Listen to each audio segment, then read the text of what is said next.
the news. It's been another dramatic day for British politics. In the latest twist, Labour's been forced to deny that leader Gordon Brown has already vacated the post of Prime Minister after reports to the contrary began circulating in the British media. Brown announced yesterday that he would step down before September, but not until a successor had been appointed. Meanwhile, Labour's hopes of forming a minority government also appear to have been dashed. Talks with the Liberal Democrats faltered earlier today. Lib Dem negotiators are currently locked in discussions with the Conservatives as both sides try to thrash out a workable power-sharing deal.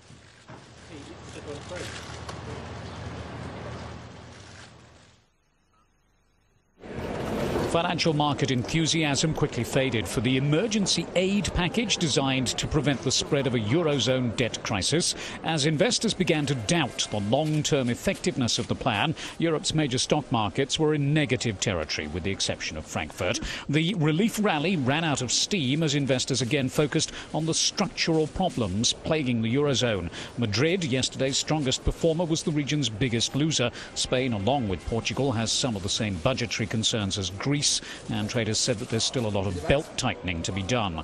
After a brief pickup yesterday, the euro continued to slip today, hovering around $1.27. Russian Prime Minister Vladimir Putin meets survivors and relatives of victims of last weekend's Siberian coal mine disaster.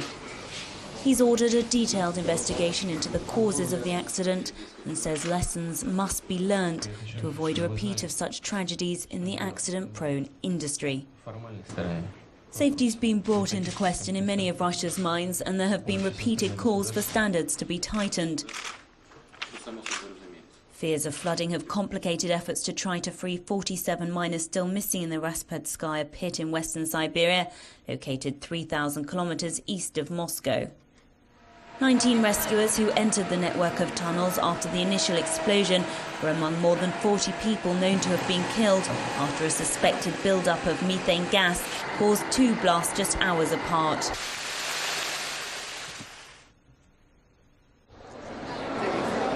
Volcanic ash strikes again, causing yet more havoc for air travel across parts of Europe.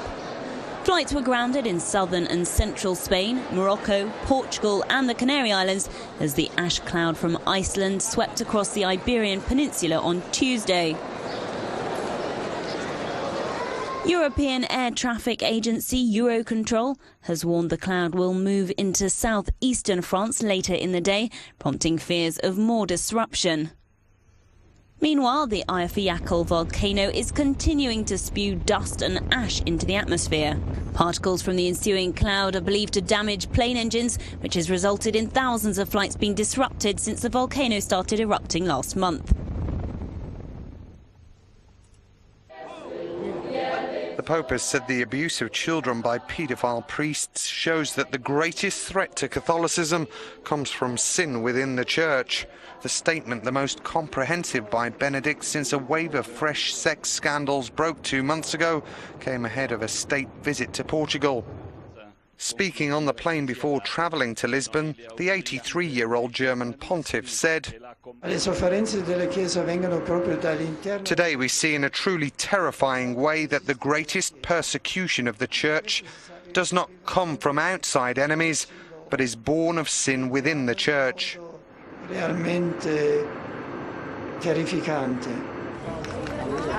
Benedict also said forgiveness was not a substitute for justice. In Lisbon, people had their own take on the crisis. "I do not believe that things are as they say. This is more a rumour against Christians," this man said. "If there is anything wrong, all of us and the Church should recognise the mistakes." The Pope's comments run counter to some senior members of the Vatican who've accused the media of waging a smear campaign. Benedict is in Portugal to visit a shrine to the Virgin Mary in Fatima.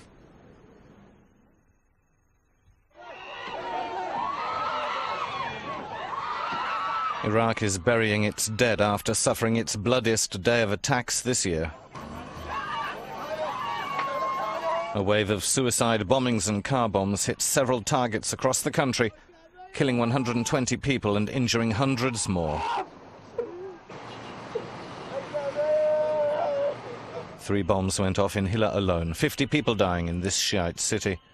The blasts are being blamed on Sunni insurgents linked to Al-Qaeda and the political disorder and lack of government following the March elections. The northern city of Mosul, Anbar in the west, and in and around Baghdad were all attacked, with targets ranging from fuel stations to residential areas. As the day went on, the reports came in, and by the end at least 10 cities and towns had been hit. There were also 3 bombs in Basra, all soft targets chosen with only loss of life in mind. Political unrest in Haiti as police clash with protesters calling for President René Prévost to resign. Around 1,000 people took to the streets of the capital Port-au-Prince. They say the president is using the chaos caused by January's devastating earthquake as an excuse to cling to power. This government is criminal. Prévost's the biggest criminal in the world. Elections will likely be postponed because the election agency's headquarters and records were destroyed in the disaster. Although the international community has rallied to help the poverty-stricken island nation, many Haitians feel their president failed to help them during their hour of need. With an estimated 1.3 million people still homeless in Haiti, UNICEF says it's seen a sharp increase in the number of children being abandoned because their parents can no longer cope. The orphanage has given me all 3 kids back, although I only wanted to keep my son with me. Orphanages are offering aid packages to families as an incentive to come forward and collect their children. International donors have pledged $10 billion to help rebuild Haiti over the next 10 years. Monkeys will still be at our mercy, but chimpanzees and gorillas will soon have legal protection in Europe against being used in biological experiments. A European draft law would keep primates out of the laboratory. Only scientifically indispensable exceptions could be made in the animal's natural habitat. The project tightens up an existing directive regulating experimentation on vertebrates. Authorization would be required and only given where the aim is for research to improve human health, such as to develop treatments for cancer or Parkinson's disease. The project has been approved by the EU member states and now awaits voting in the European Parliament. Testing on animals has been banned in the EU for cosmetics purposes since 2009. Except for long-duration toxicity tests, which in their turn are to be phased out in 2013.